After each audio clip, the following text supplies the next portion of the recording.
Welcome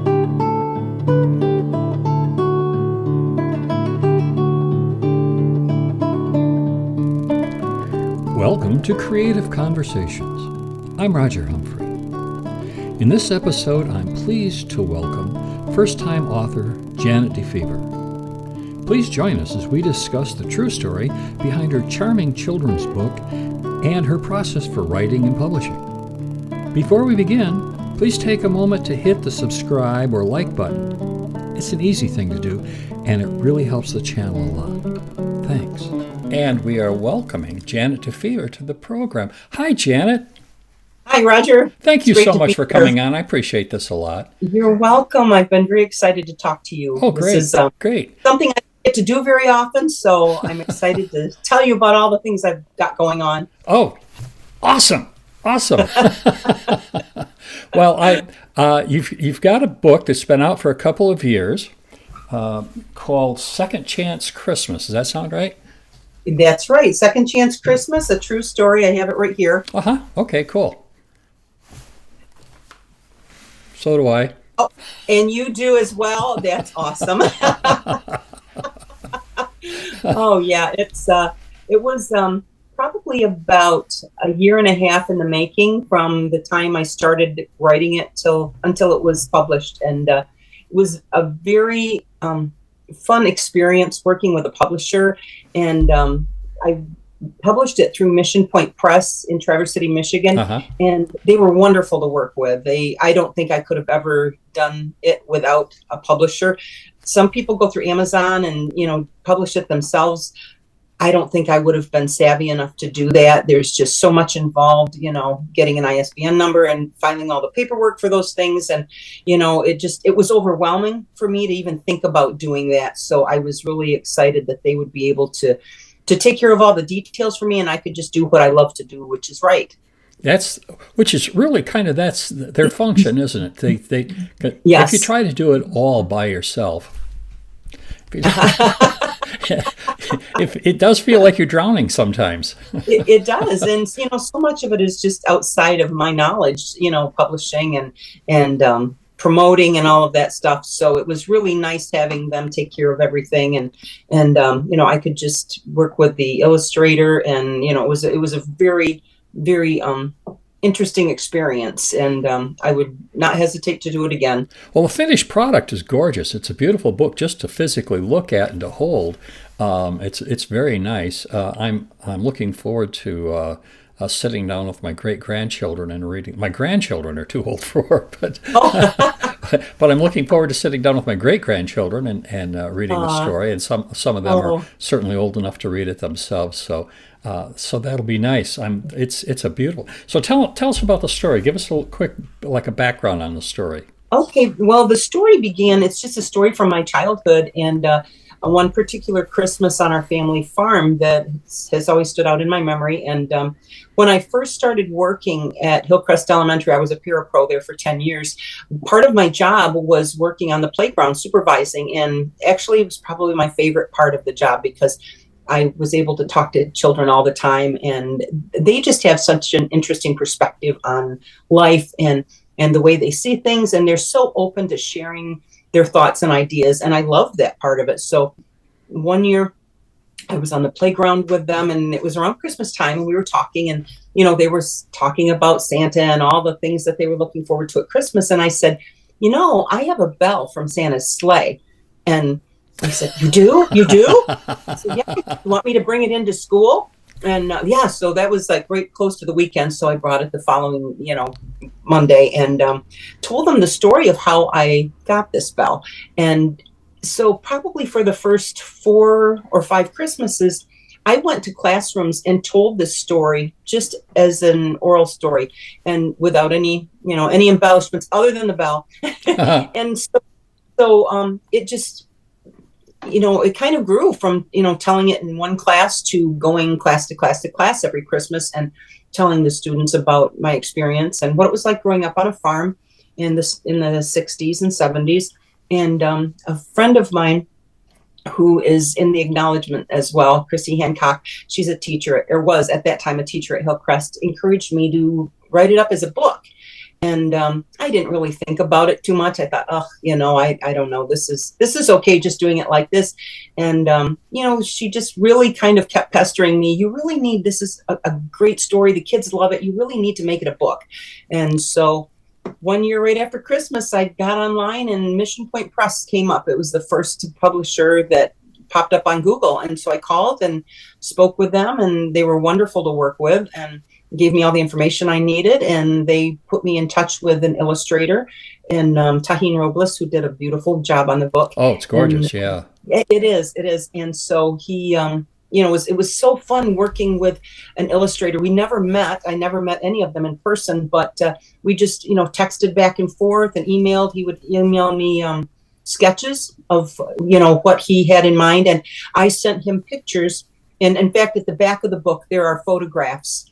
And those are some of the photos that I sent him to work from. Oh. So, yeah, so that's all. And then, I would suggest changes, and, he was wonderful to work with. He, one of my favorite stories that I tell the kids is at the back of the book, there is a picture of cows standing in the doorway of a barn. And when I looked at that, my first thought was, there's no fence across or gate across that opening, and those cows are going to get out. And because I have such vivid memories of being woke up many times during the night of my mom's calling from downstairs, the cows are out, and here we are in our pajamas running around trying to get these cows back in the pen. So I emailed him and I said, I know you're going to think this is really ridiculous, but I said, could you, put a gate or a fence or something across that opening? Because it's just going to bug me every time I see that. And it's like, I don't want to look at this book the rest of my life and be bugged. And he said, no problem. And so I always share that story with kids when I go into schools and read this book, because they always think it's funny. And, how something that seems trivial to somebody else is a big deal to you, Sure. So yeah, and it's funny because I was raised in town, but we've got farmers in the family, and I've heard stories, and B, I've spent, as a child, I would spend weekends or even a week here and a week there with my cousins on their farm, and it's yeah. Farm life is different. It is, and growing up as a child, I didn't appreciate it. I didn't appreciate the value that I was getting and that I was learning a strong work ethic. I just was resentful because, all of my friends in town, they were doing all kinds of fun things and, Girl Scouts and cheerleading. And we just didn't get to do those things. My mom was very clear that, that's a life for a town kid. You're a farm kid, and this is what we have to do. And, it just didn't seem fair. And so, that was the beginning of this book. And so then, as the story goes, one night my sister and I had just come in from the barn, and we'd eaten our dinner and went in to watch TV, and the boys too. And then my mom came in and wanted my sister and I to come out and do the dishes. And, at that point I'd had it, because the boys just sat there, they got to continue watching TV. And once again, back then, we had, the housework was the girls' work, and the farm work was the girls' and the boys' work. And it just, I kind of had hit my limit of unfairness, And so, I will admit, I started this big rip-roaring fight with my sister at the kitchen sink. And then right then we heard Santa's bells right outside the kitchen window.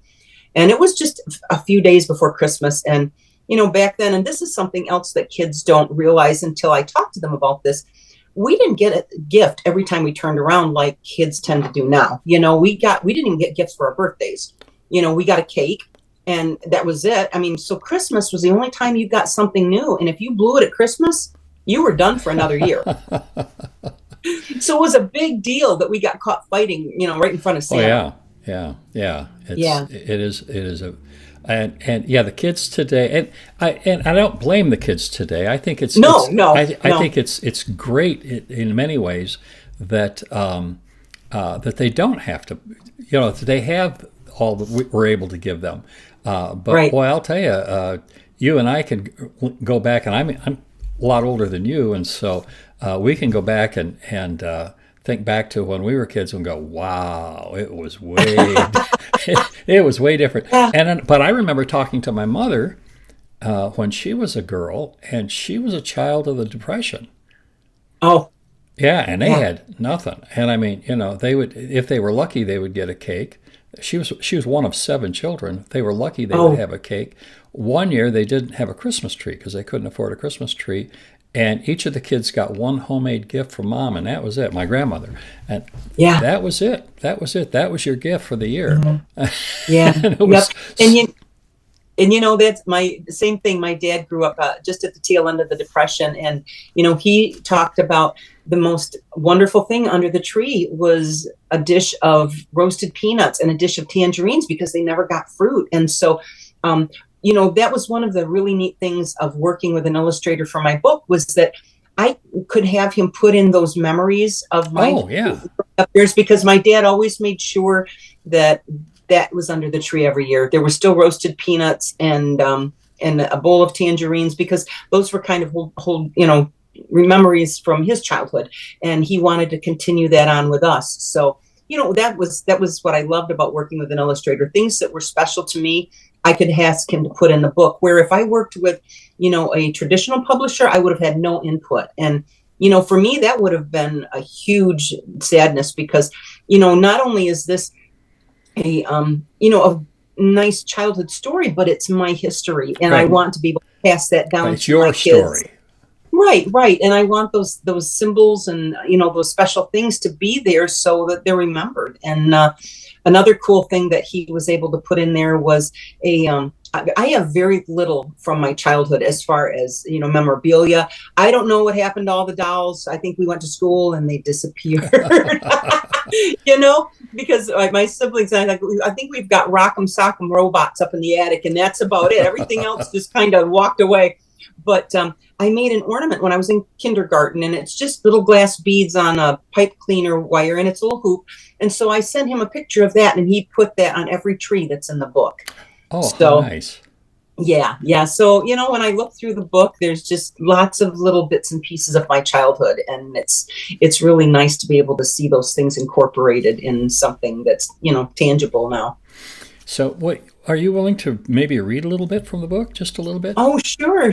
That's been the very best part is that having the book published has allowed me to go into schools and read for second graders through eighth graders. And it's funny because I think probably from my experience, third through fifth is the best age group to read this story to. Ah, But one of my best memories, my first reading was out at a school in Big Rapids, and it was a K through 8, and they did like groups of classes, and so my last group was 6 through 8. And I thought, I don't know how this is going to go, and anyway, afterwards, I always ask the kids if they want to come up and hold the bell and look at it and see it, and as they were waiting in line, a seventh grader elbowed his friend and said, "See, I told you Santa's real," and warmed my heart. I love it. I did too, and I thought, there's something to be gained from every age group. And some Yeah. of my favorite readings that I've done in the community have been to adults, people from my generation and older who remember some of the things that I talk about. And so another woman came up and told me after a reading, she said, my childhood wasn't the best, but she said, your story reminded me of the better parts of my Oh, how childhood. lovely. How I lovely. know. And so just making that connection with people about their Christmas memories and their growing up years has been the best part of publishing this book. Oh, So, marvelous. but yes, I would be happy to read you the opening page of Second Okay, Chance great. Christmas. Christmas of 1971 was the year that I learned 3 important things about Santa Claus. First, Santa is always watching at the worst possible moment. Second, Santa realizes that no one is perfect. And third, Santa knows that the most important things in this world are the things that you cannot see. And this is the illustration for that page. I don't know if you can It's beautiful. see it, but it is. The colors are just so rich and vibrant, and I love it. So it's been a fun ride. So, do you plan on writing more stories, more books? Is that something? I'm working on a few different projects. I have an idea for another children's book that I'm kind of fleshing out right now. Uh-huh. I was a master gardener for 10 years as well. So, and a gardener, all my life. So I've got some gardening things that I'm working on writing. And yeah, it's been really nice. I retired just as COVID was hitting in January of 2020. So I've had time to work on projects that before I hadn't had time to do. So this has been a wonderful experience to be able to do what I have all these ideas in my head, but never had the time to really sit down and write them out. So it's been nice to have the time to do that finally. That's great. I know you're talking about your reading or telling the story, year after year before you wrote the book. And I am reminded of a couple of things. One, in the world of popular music, and I have a lot of friends in popular music, and in the world of popular music, they have a saying that you have your entire life to write your first album and 6 months to write the second one. And you are so right. That has been the case, because the minute I read this, that's always the question. Are you working on something else? And yeah, you don't feel that pressure with the first one because nobody even knows you're there. Right. And right. But the second one, it's and it's. So now, are you under? Do you have any like contractual obligations with your publisher to crank something out? Okay. No, none that at all. Helps. Exactly. No, I self-published it, so whenever I get something else done that I feel is publish worthy, I'll maybe pursue that. But it's expensive. People are surprised. It's like $10,000 to publish a book like this. Right. Illustrations, brought the cost up, considerably. Sure. But yeah, so you really want to feel like you have an outlet to sell it, for one thing, and also to promote it. And if you don't, you just spent $10,000 for your benefit. Yeah. It's a total vanity project at that point. So yeah, absolutely. Exactly. Right. So, but I knew that I had kids always wanting to hear the story, and I knew I kind of had an in, like at the schools at that time. And since then, I've just sent letters out every October to I usually focus on a particular county. I've done Isabella County, Gratiot County. I don't know if maybe Clare or Mecosta this next year, but I look at all the elementary schools in that county and send letters out around the end of October and introduce myself and the book, and let them know I'm available to come in and read. And some years I get great response. Others, it's minimal. It's hard. Well, which brings me to my audiobook that I will be doing soon. And you graciously allowed me to use some of the music from your Gentle Carols album. And I'm excited because it's going to add so much to the finished product for that. And so I'm hoping that, once that's created, I can send a link so that principals, when they get my letter, they can, check out that link and listen to the story being read and have a better idea of what I do and what I would bring to their school. So was the audiobook, was that your idea, your publisher's idea, or? No, my idea, because I listen to audiobooks. I don't know, maybe it's the farm girl in me. I have a real hard time sitting down and reading books.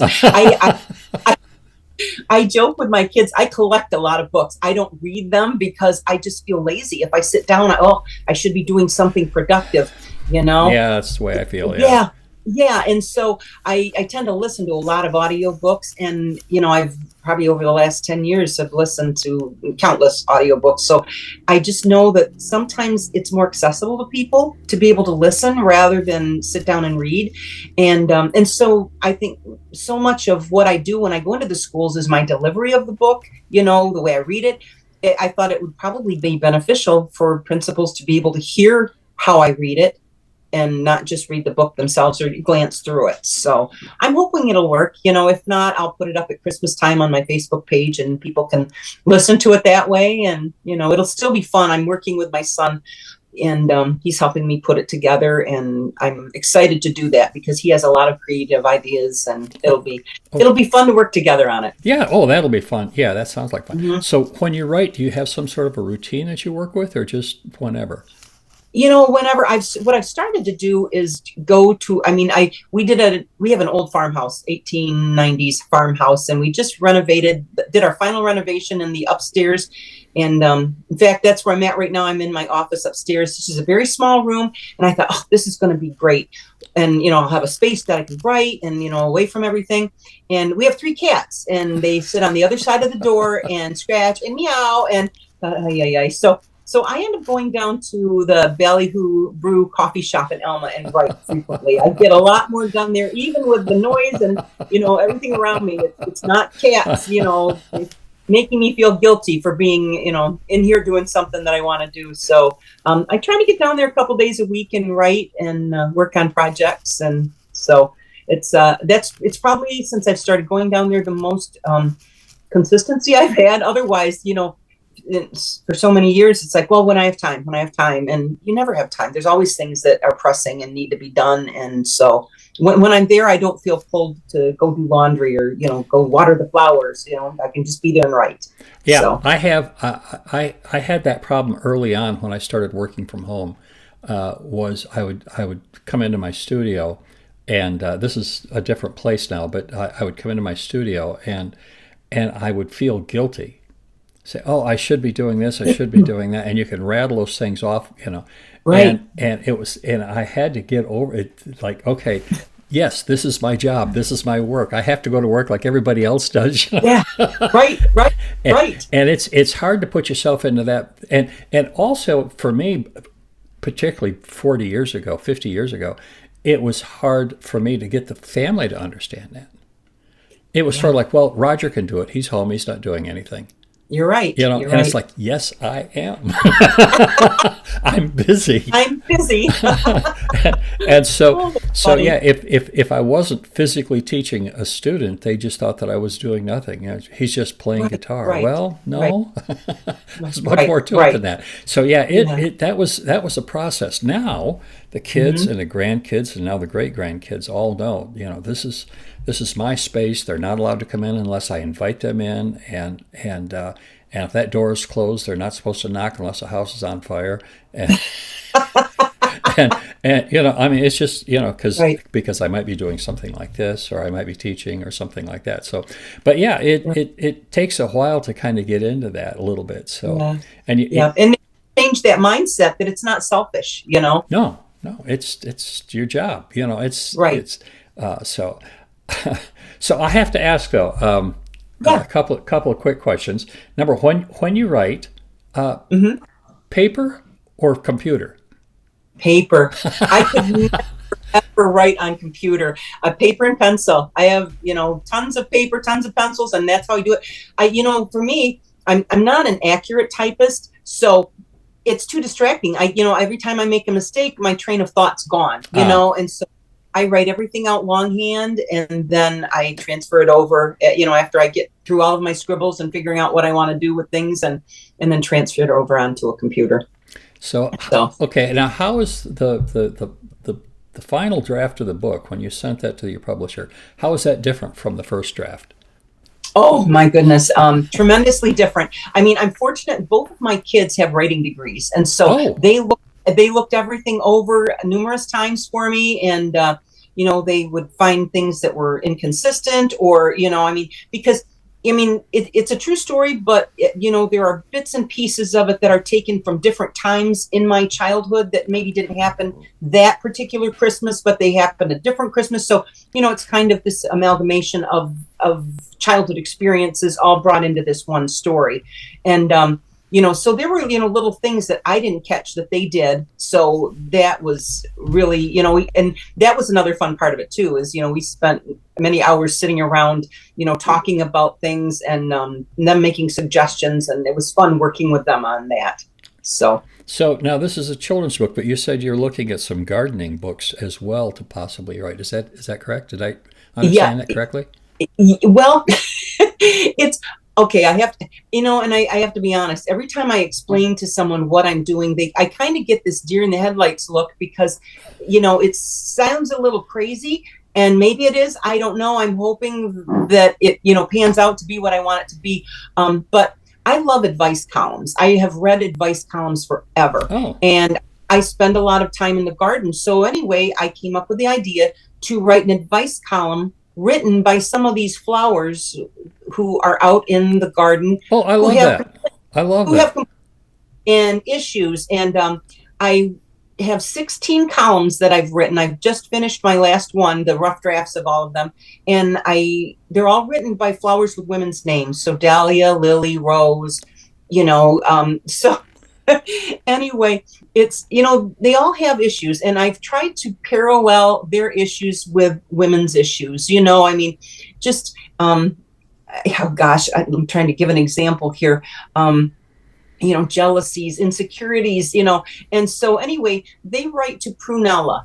And Prunella is the columnist, and then she writes back to them and gives them advice. And so I love that. It's really fun. In fact, I sometimes will be sitting at Ballyhoo Brew and I'll start laughing because I'll come up with something really, really funny for them to say. And Prunella's kind of a Judi Dench type personality. Oh, I love that too. Yeah, she's very tell it like it is. And so anyway, I'm not sure where this is going to end up. I've thought about approaching maybe some of the Michigan gardening magazines to see if they might be interested in running it as a column in their magazine over a 16-month period, or however long, if it's a quarterly magazine, or maybe publishing it as a little chapbook. I don't know, but I think, it's got to get written first before I can take the next step, so, but, yeah, it's been very fun, and I have a small group of writers that I work with in Alma that we meet with once a week, and they read my work and give me suggestions and feedback, and so that's been really helpful too. I think that's so important. Otherwise, you get stuck in a bubble and you're in there by yourself. Just to get out and talk to other people who are doing the same type of thing, and just kind of feed off of each other. Absolutely. And we've all said, if it weren't for this group, we would probably still be writing nothing because we meet weekly. We've got to have something to show, and so even if it's Friday night sitting down, okay, I've got to get this done, there's something expected of me, and it's made me much more productive. Those expectations, I kind of lay that on myself. I gotta get this done by a particular time. Right. It's like, I don't have, but I think I gotta, Right. Well, if you can convince yourself that you need to do it, that's half the battle right there, So, well, when you get that one finished, I'll be anxious to have you back on the show. That'll be fun. Oh, I would love to. Thank you. So, in the meantime, believe it or not, we're about out of time. Oh, wow, that went quickly. Doesn't that go quickly? And it's a lot of fun. I'm not sure. I got to figure out how. Oh, there it is. They changed the format here, so I have to figure out where the off button is. But but anyway, I'm going to say thank you, and I will see you real soon, I hope. Okay, thanks so much, Roger. This is fun. Bye-bye. Bye-bye. I'd like to thank Janet for taking the time to chat.